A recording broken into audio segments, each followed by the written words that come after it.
have spoken a great deal and written a great deal about the changes to the workplace because of the pandemic.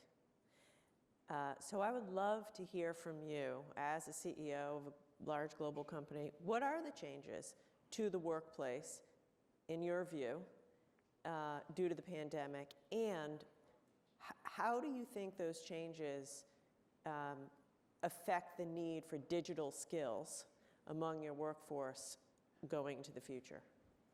Great, well, it's a great question. One thing I'll add to Beth's comment, and I know we'll get to the idea of job creation, but it's very much tied to the change in the workforce, which is pre-pandemic, many companies did not want their people off-site. So Accenture is, one of the most remote working companies in the world. That is, we serve global companies, we've done teams. So pre-pandemic, this was how we worked. We haven't had a headquarters in 3 decades. And I used to have CEOs say, how is that possible? The pandemic hit and they said, okay, no, Julie, really, how is that possible? Because I can't have my people together.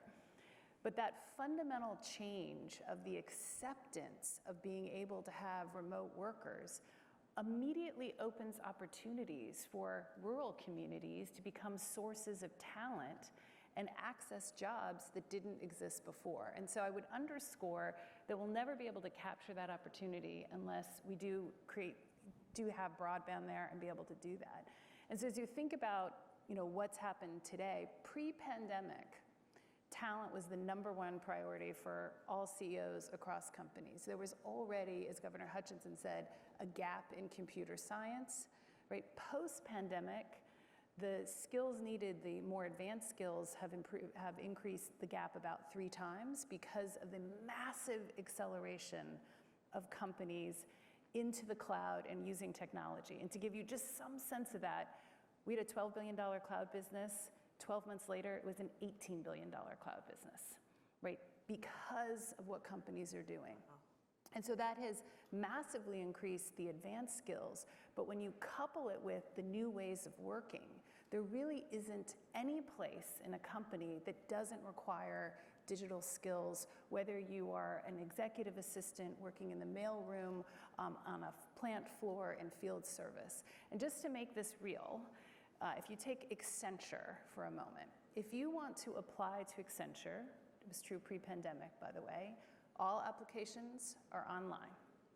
The interviews are online. Once you are hired, you get to experience something called Countdown to Accenture, where all of the things to excite you about joining Accenture and all onboarding is done in an automated fashion, completely touchless. This was all, by the way, pre-pandemic. You never go into an office and fill out a form. If you are not able, regardless of your job, to navigate all that, you can't work at Accenture. Once you start at Accenture, your onboard training includes experiencing the digital world of One Accenture Park, which is entirely in the metaverse, where you learn the valuable information about Accenture and you begin to create new experiences with your colleagues. 6 months after you start, you're required to begin a 10-course technology curriculum. We call it Raising Your TQ, where you have to do the course and pass an assessment around artificial intelligence, security, agile ways of working. And this is true regardless of where you work at Accenture, because we are operating our company using these technologies. And we believe as a company that we have to be not just a talent consumer, but a talent creator. And so we have that commitment. But not every company has the ability to do that. And so what we're talking to companies about is how do they get the kids for all of their jobs that have these skills? And that's why computer science as a part of that of the curriculum in K through 12 is so clear.